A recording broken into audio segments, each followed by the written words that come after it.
Une jeune femme marche avec une énorme liasse de billets à la main et la laisse tomber volontairement au sol. C'est instantanément le chaos.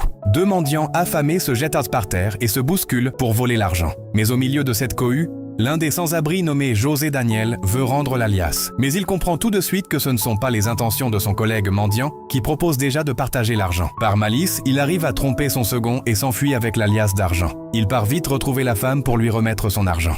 Alejandra est soulagée. Elle vient de trouver l'homme intègre qu'elle cherchait. Elle lui explique sa situation critique. Son père est mort il y a 3 mois et le testament exige qu'elle soit mariée aujourd'hui même pour hériter de l'entreprise familiale. Sans cela, c'est Paul, l'associé hypocrite de son père, qui prendra le contrôle absolu. Elle lui lance alors un défi. « Épousez-moi aujourd'hui et vous serez riche. » José Daniel accepte de l'aider, non pas pour l'argent, mais parce qu'il sait ce que cela fait de tout perdre. Alejandra l'emmène immédiatement chez le notaire pour un relooking express et une signature de contrat en urgence. L'avocate les met pourtant en garde. Si la justice découvre que ce mariage est une simulation pour contourner le testament, l'acte sera annulé.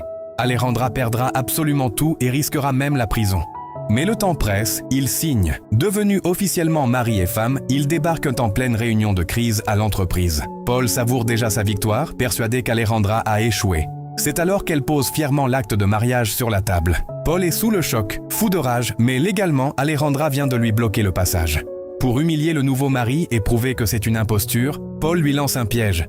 « Puisque tu es le nouveau dirigeant, prépare-moi les bilans financiers des temps passés pour demain matin. » Mais à la surprise générale, José Daniel garde un calme olympien et répond avec une assurance parfaite qu'il s'en occupe car il est expert comptable. Plus tard, Alejandra l'interroge pour comprendre comment un homme si brillant a pu finir à la rue. José Daniel lui confie alors son douloureux secret. Il était un comptable très réputé. Mais son ancien associé l'a trahi, l'a accusé à tort de vol et l'a totalement ruiné, le poussant à la misère. Touché par sa sincérité, Alejandra lui demande une faveur, utiliser ses compétences pour fouiller secrètement les comptes de l'entreprise, car elle est convaincue que Paul détourne de l'argent. Paul sent que le vent tourne et qu'il risque d'être découvert. Paniqué, il engage un détective privé pour fouiller le passé de José Daniel. Le rapport tombe rapidement. Le nouvel époux est bel et bien un mendiant de la rue qui a été mêlé à une affaire de vol par le passé. Fou de joie, Paul appelle immédiatement l'avocate de la famille et exige une réunion d'urgence pour le lendemain matin afin de dénoncer la fraude du mariage et envoyer Alejandra en prison. Il ignore que pendant ce temps, Alejandra et José Daniel passent une nuit blanche à analyser les registres de la société.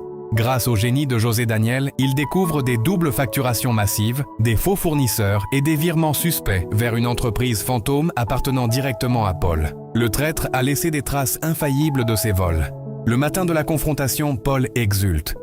Devant l'avocate, il jette les photos de José Daniel dans la rue et hurle que ce mariage est un mensonge pour voler l'héritage. Alejandra ne se démonte pas. C'est alors que José Daniel entre dans la pièce habillé en homme d'affaires. Au lieu de se défendre sur le mariage, il pose les rapports bancaires certifiés sur la table. L'avocate examine les documents. Les preuves de fraude et de détournement de fonds contre Paul sont irréfutables et extrêmement graves. Le piège se retourne magistralement contre Paul. Il est immédiatement révoqué de ses fonctions, banni de l'entreprise et menacé de poursuites judiciaires. Alejandra a officiellement sauvé l'empire de son père, et tout cela grâce à l'homme de la rue. Pour remercier José Daniel de lui avoir sauvé la mise, Alejandra refuse de le laisser retourner à sa triste vie. Elle lui offre officiellement le poste de directeur financier de l'entreprise. Mais à force de jouer les couples parfaits pour sauver les apparences devant les employés, la comédie laisse place à une véritable complicité. Quelques jours plus tard, lors d'un dîner, José Daniel lui demande si ce mariage restera à jamais un simple contrat professionnel. Alejandra le regarde avec tendresse, l'embrasse et lui avoue que ce n'est plus un jeu, mais son choix de cœur. José Daniel a retrouvé sa dignité. Alejandra a sauvé son entreprise. Et leur histoire née dans le chaos de la rue s'est transformée en un amour sincère et véritable.